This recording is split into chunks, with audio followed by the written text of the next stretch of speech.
أن الحمد لله نحمده ونستعينه ونستغفره ونعوذ بالله من شرور أنفسنا ومن سيئات أعمالنا من يهده الله فلا مضل له ومن يضلل فلا هادي له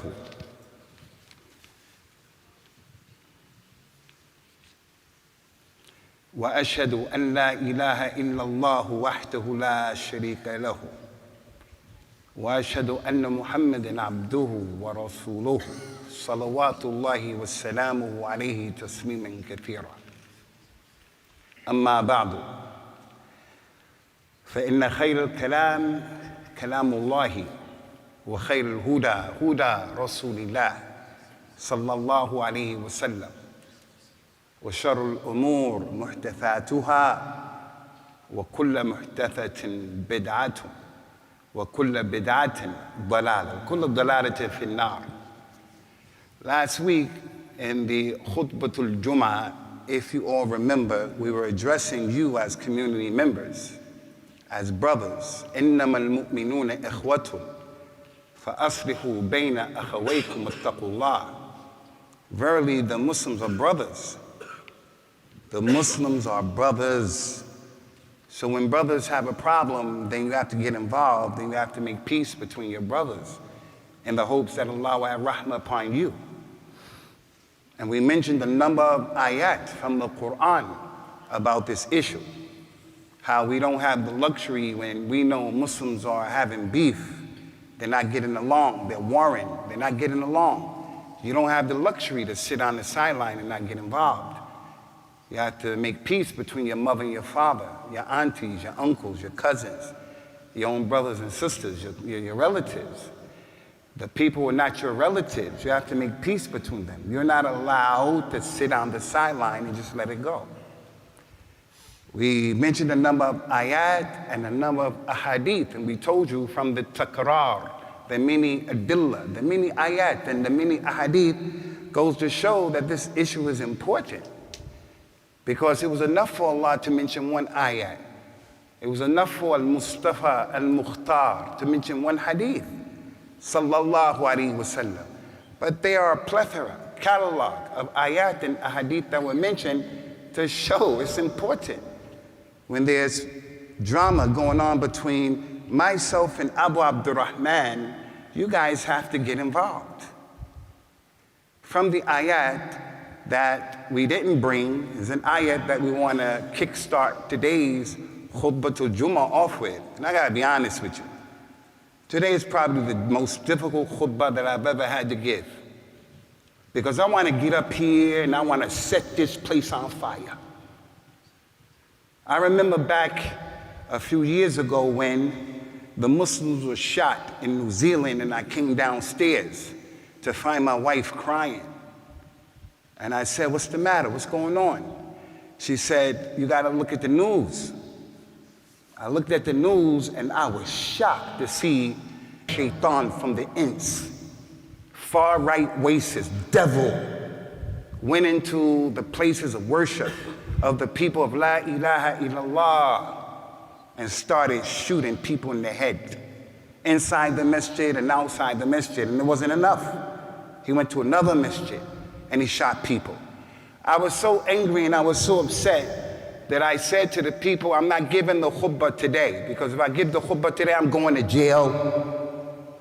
They're going to say that I am encouraging racism.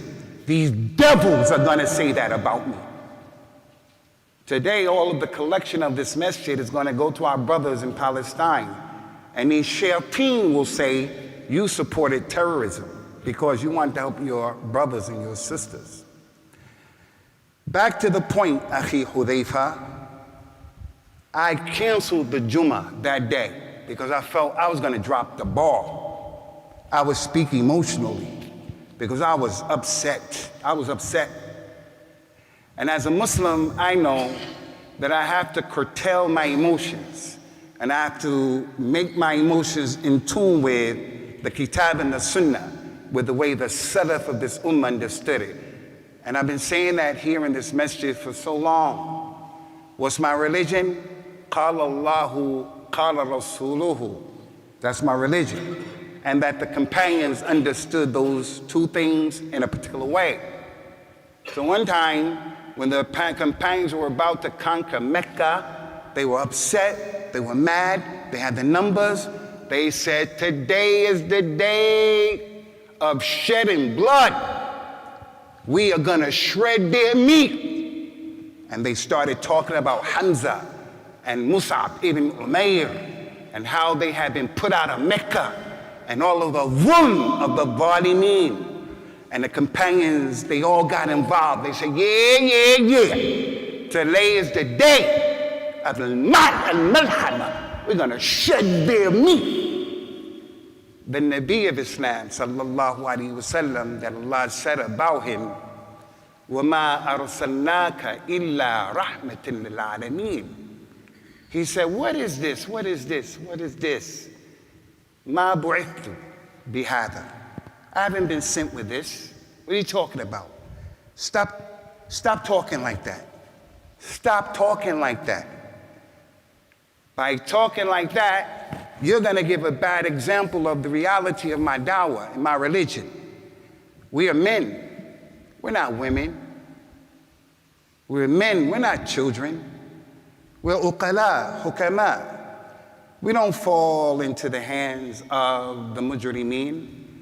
There's a yawmul qiyamah and a yawmul hisab that Allah is gonna hold you to responsible. You're gonna hold us responsible for the mizan of al-Islam. If white people act a particular way, we don't act that way. If Democrats and Republicans, America and the UK and France and Belgium and these war criminals, if they act a particular way, we have a higher standard. Our Imam is a Nabi al-Mustafa sallallahu alaihi wasallam. So the companions fell back, radiyallahu anhum, not because they were chumps and punks, not because they were du'afa, jubana, cowards. It was because in what the Prophet brought, there is life, sallallahu alaihi wasallam. And when we go against what he brought, there are going to be problems. So I mustered up the strength to come before you today because I was this close to canceling today's khutbah because I may not be the man for the job. It's my responsibility to come before the Muslims. I want to be emotional, but I would be dropping the ball as the Imam of this community.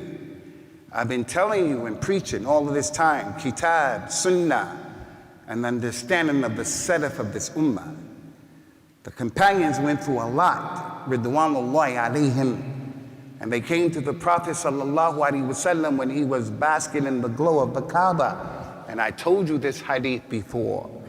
And they say, Ya Rasulullah, afala tad'u Allah lana, afala tastansiru lana. Why don't you make dua? Why don't you ask Allah to help us? And he sat up and he said, there was a man from the people who came before you who would be brought and a hole would be dug and he would be put in that hole and he'd be sawed in half and his meat and his veins and everything would separate from his bones.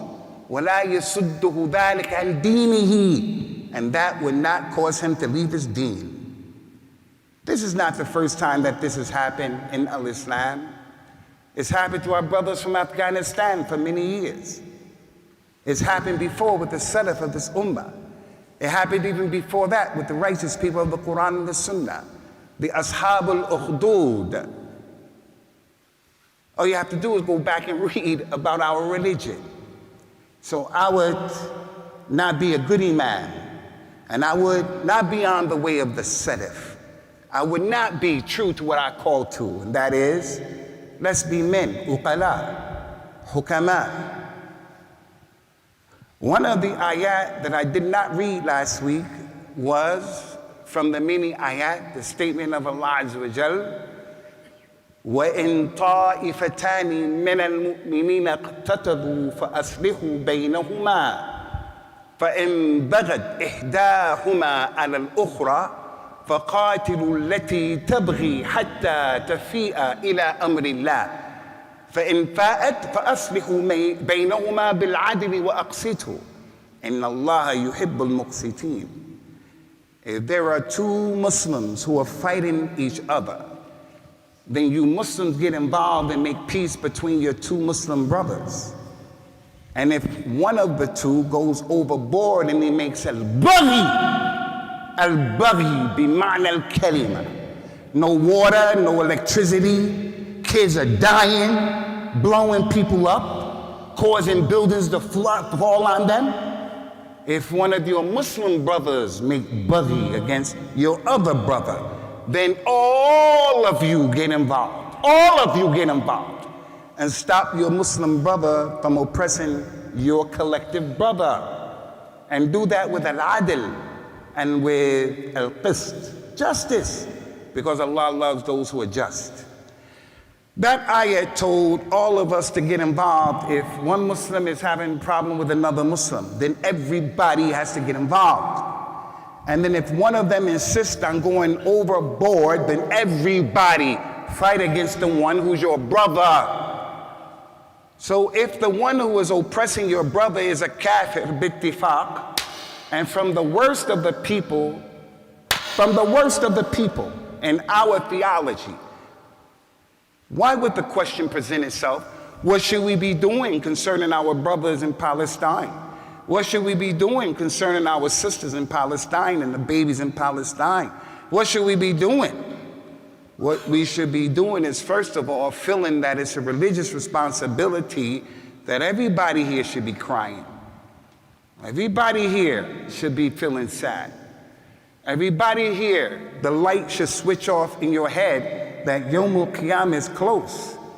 Everybody here, the Nabi of Islam, Muhammad sallallahu alaihi wasallam, despite what these mujrimeen from these white and Western people are saying, he is the Nabi of Islam, because he prophesies this time that we will be a lot of people, but we will be like the ghufa of the ocean, foam of the ocean, weak, insignificant. But although that's a sad reality, it makes our iman go up, because wallahi, I know I'm on the right team. On Facebook, my African American relatives who I love, they have nothing to do with the religion of Isa. They have nothing. Taken in slavery, our language, our religion, everything stolen from us. They stole everything from us. And then here come my African American relatives on Facebook saying, we stand with Israel. I begin to ask, why do you stand with Israel? They killed your God that you believe in, your white God that you believe in. They say, we never thought about it like that.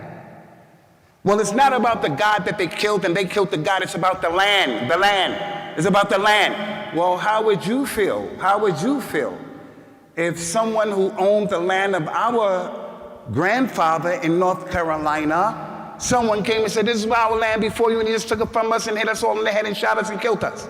We wouldn't like that. Then stop talking out of the side of your neck, my relatives. So I want to remind you, Ummatul Islam, of a few issues. If one of the Muslims made problems with another Muslim, we have to make islah. What if the one who's giving problem to our brother is a kafir? What do? He's a mujrim. He's a mujrim. They're from the shayateen al-ins. What do? Well, first thing I want to remind you of are 3 hadith that everybody here knows.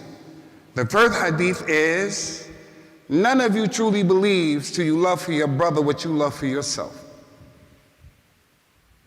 None of you truly believes till you love for your brother what you love for yourself.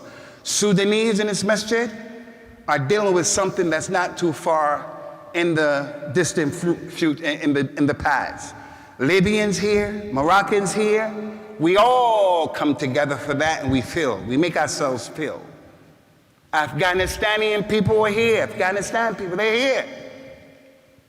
The second hadith I want to remind you of is the hadith, al-mu'min lil-mu'min kal-bunyani yashuddu ba'duhu ba'da. The Muslim to his brother is like a solid cemented structure. They support one another. They don't stab each other in the back. They don't, at a time like this, start dealing with peripheral issues. Hamas, why did they do that? Hamas, it's their fault. Who does that? The man's mother is dead, and you're here for her janazah, and you're going to come to the man and start talking about your mother's fingernails were too long? Your mother didn't wear hijab? That's what you're going to tell that man? And his mother died, and that's your dawah to that man? Or you tell that man whose mother died, you have isbal. Your thobe is not long enough. Your lihya is not long enough. You start talking to him about that at this time? The third hadith I want to share with you is the hadith of the Nabi al-Mustafa sallallahu alayhi wa sallam. مثل المؤمنين في توادهم وتراحمهم وتعاطفهم كمثل الجسد الواحد. The example of the believers in their love for one another and their mercy towards one another and their sympathy and empathy towards one another is like one body.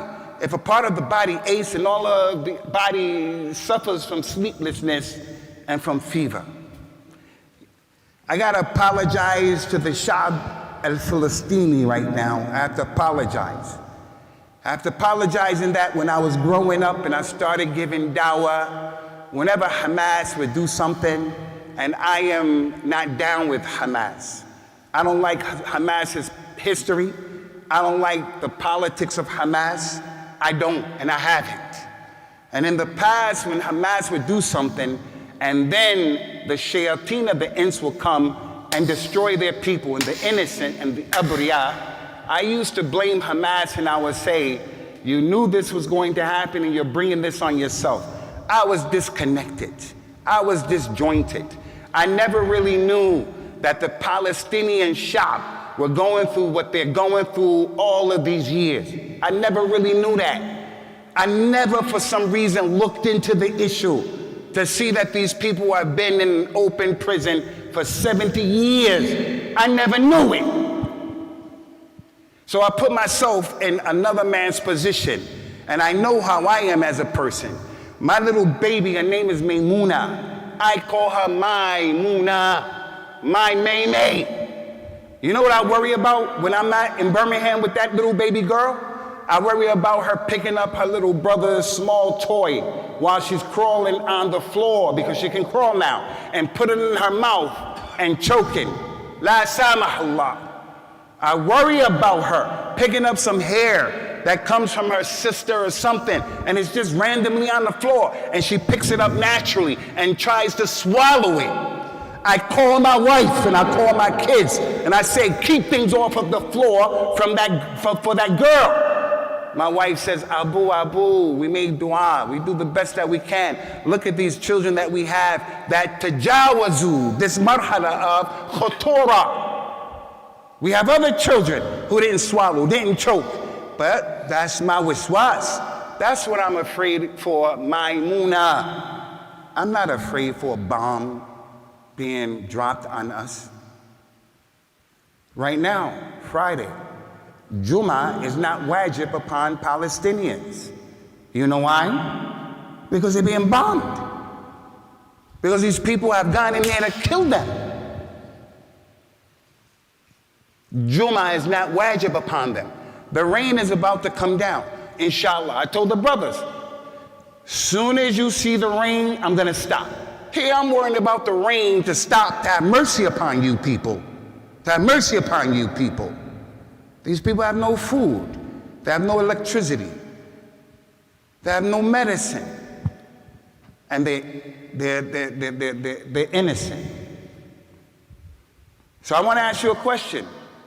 After I read to you the ayah, Ha antum awla'i tuhibbunahum wa la yuhibbunakum. You are the people who love these kuffar, and they don't love you. So Allah said, did you not see? Did you not see? The kuffar politicians double down on their hatred for us. Joe Biden said, I don't care what's going on. We're down with Israel. I don't care what's going on.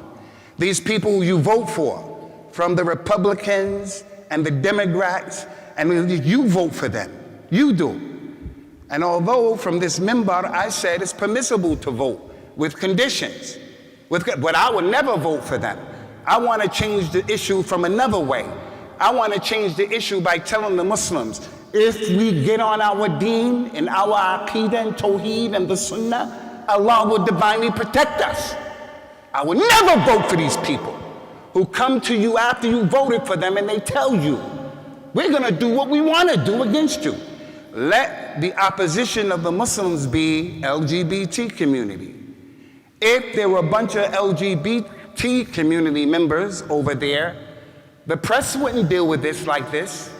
Israel wouldn't deal with this like this. They would take a little bit more concern to figure it out. But with third world people, fourth and fifth class people, white, black, people of color, Muslims, you love them and they don't love you. Wallahi, even before Islam, I had a connection with Palestinians. Why? Nah, I got a bad picture of Palestinians in the African American community. I got a bad picture of them selling my community pork and poison and khamr. And I used to ask them, and they used to make istihza. But that's a different story for a different day. But I have respect for them because I saw the parallels between the dhulm of Palestine and the dhulm of African Americans. And now this gives me an opportunity to come before the community and say, Ya qawmi ma lana.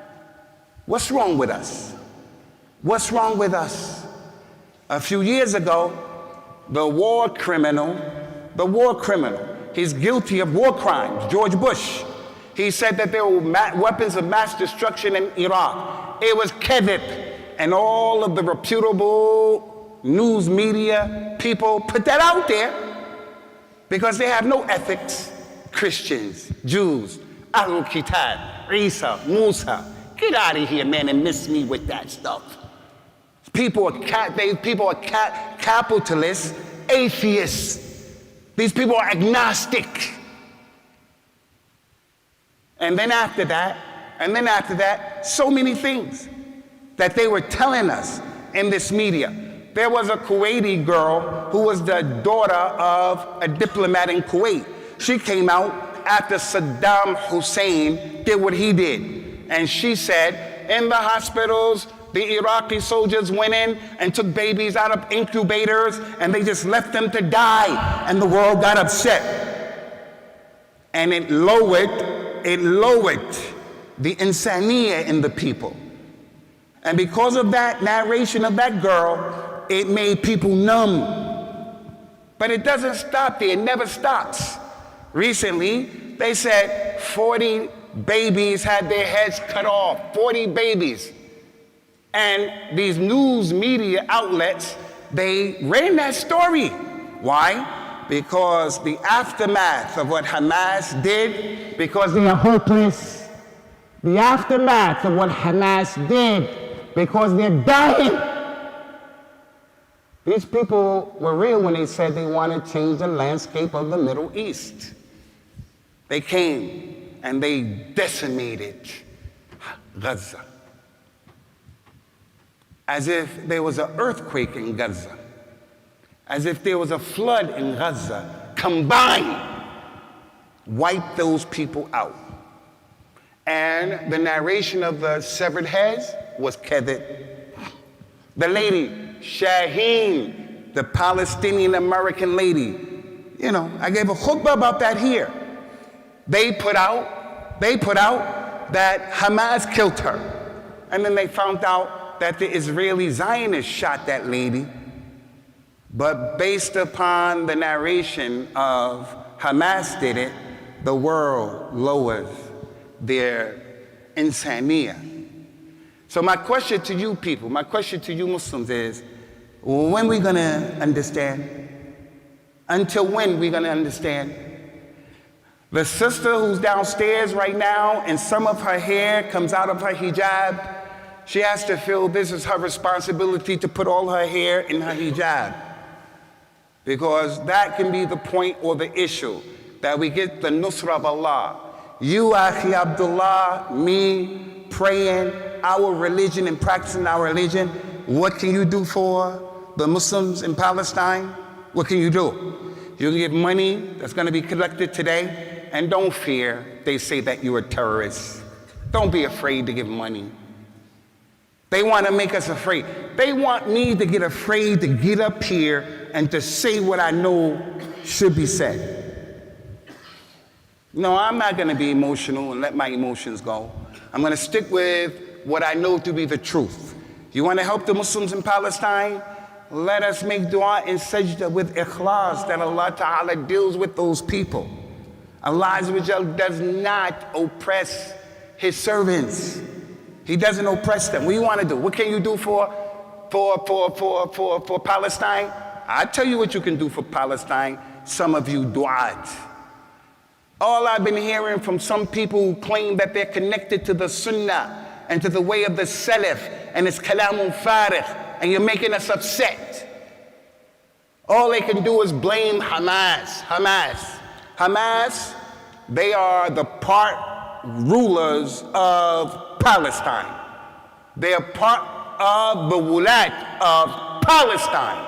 So just as you don't like it and you get triggered when people mention anything close or far from the hukam of the Khalij, you get triggered and you get upset. He didn't even say anything negative. You get mad. Well, Hamas is part of the hukam of Palestine. Don't criticize them. Don't blame them. If you can't help the situation, shut up. Just be quiet.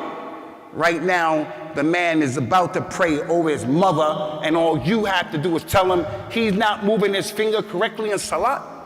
Moving that finger correctly in salat is the sunnah. It's important. But in the scheme of things, this is not the most important thing. What's wrong with you? Are you pro-Zionist? And then you want to come and tell the people this is the sunnah and that's what the salaf were upon? Ummah al-Islam. I take this back to what I want to mention to all of you here today.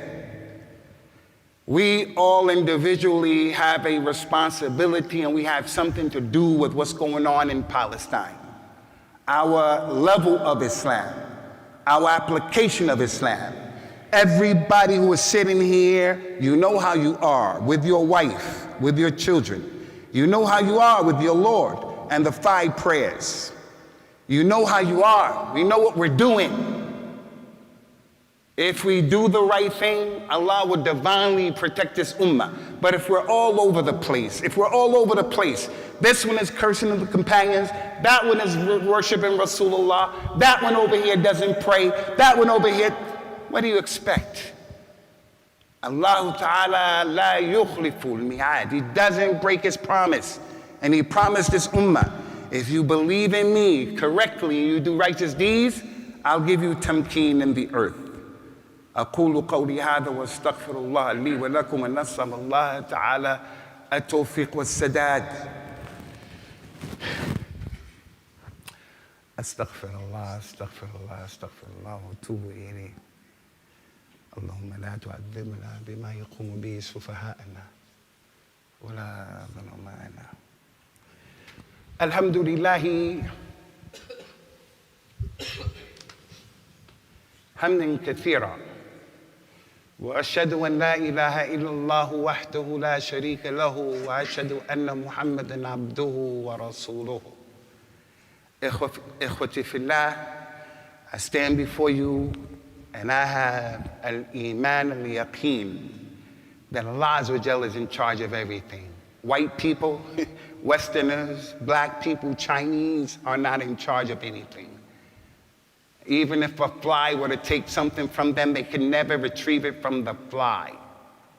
How were the Palestinians from Hamas able to get through the border and not get shot down by the billion-dollar defense mechanisms that Israel has? How could that happen? It's because they're not God, they're not Allah. You people believe that white people are Allah.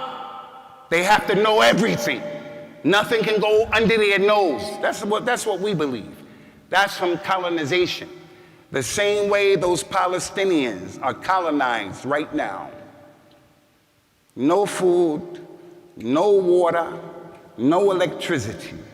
And they're bombing those people. And you think that Allah, those white people, Westerners, are God. You believe that. They're going to cut off my money. They're going to get me in trouble.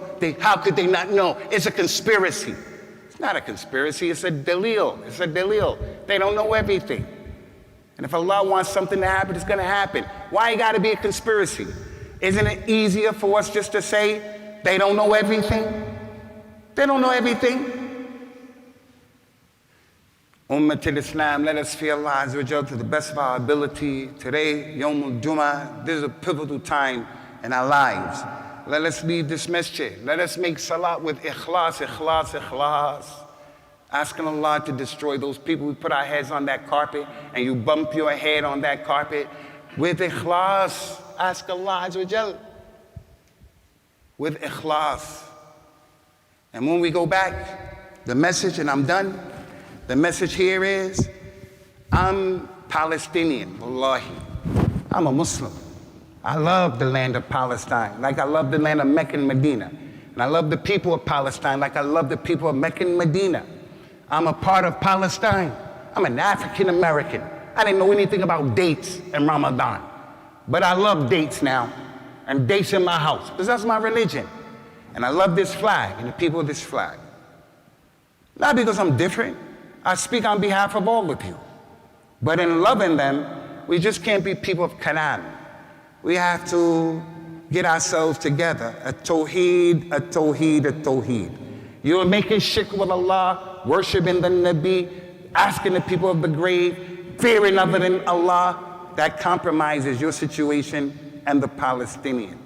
You and me putting Abu Hanifa before the Nabi, Imam Malik before the Nabi, Fulan or Alan before the Nabi, it's a problem.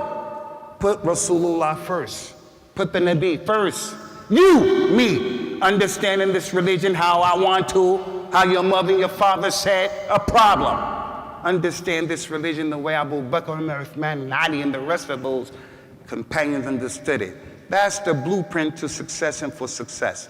Radiyallahu anhu. But in the meantime, in between time, while we're right here today, 2023, let's give our money today to these brothers who are collecting for Palestine, and let us muster up that sincerity and that singleness in our effort. Bump your head on that ground and ask the Lord of all the worlds. He's powerful, he's able, he's capable. Tell him to deal with these, ask him to deal with these people in a way he never dealt with anybody else from amongst his people. May Allah make it easy for us, and may Allah forgive us, and may Allah Azza wa Jalla have mercy upon us, and may Allah help the people of Palestine with a helping that only he can do. Aqimus salat yarhamakumullah.